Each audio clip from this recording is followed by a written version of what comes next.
അസ്സലാമു അലൈക്കും. ഇന്നത്തെ വീഡിയോ എന്ന് പറയുന്നത് മാംഗോ സ്റ്റിക്കി റൈസ് ആണ്. മലേഷ്യയിലെ ഒരു ഫേവറേറ്റ് ഫുഡായിട്ടാണ്. നമുക്ക് നേരെ വീഡിയോയിലേക്ക് കിടക്കാം. അപ്പോൾ അതിന് വേണ്ടിയുള്ള റൈസ് റെഡിയാക്കാൻ തേങ്ങാപ്പാലിൻ്റെ 2ാം പാലെടുത്ത് അതിലേക്ക് കുറച്ച് പഞ്ചസാരയും കൂടി ഇട്ടിട്ട് റൈസ് വേവിക്കാൻ വെച്ചിട്ടുണ്ട്. ഇനി കുറച്ച് അരിപ്പൊടി എടുത്ത് അതിലേക്ക് 1ാം പാലിൻ്റെ കുറച്ചെടുത്തിട്ടൊന്ന് മിക്സ് ചെയ്തിട്ട് നമ്മൾ 1ാം പാലിലേക്ക് ഇട്ടിട്ട് നന്നായി മിക്സ് ചെയ്തെടുക്കുക. അതിലേക്ക് കുറച്ച് ഷുഗറും കൂടി ആഡ് ചെയ്തിട്ട് നല്ല ക്രീമി ആക്കിയിട്ട് എടുക്കുക. മധുരം നിങ്ങൾ ആവശ്യത്തിനനുസരിച്ചിട്ടാൽ മതി. നല്ല ക്രീമി ആക്കിയിട്ട് നമ്മൾ സെറ്റ് ചെയ്തെടുക്കുക അടുപ്പത്ത് വെച്ചിട്ട്. നമ്മൾ മാംഗോ സ്റ്റിക്കി റൈസിന് വേണ്ടിയിട്ടുള്ള ക്രീം ഇവിടെ റെഡി ആയിട്ടുണ്ട്. ഇനി നമുക്കിത് സെറ്റ് ചെയ്തെടുക്കാം.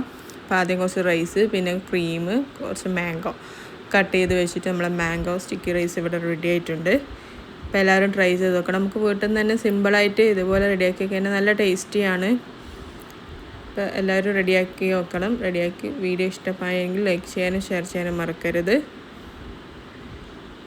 ഇത് റെഡിയാക്കിയിട്ട് റെസിപ്പി ഇഷ്ടമായാൽ അതിൻ്റെ ഫീഡ്ബാക്ക് കമൻറ്റ് ബോക്സ് വഴി അറിയിക്കണം. ഇൻഷാ അല്ലാഹ് പുതിയ വീഡിയോയുമായി ഞാൻ വീണ്ടും വരുന്നതായിരിക്കും. അസ്സലാമു അലൈക്കും. Bye bye.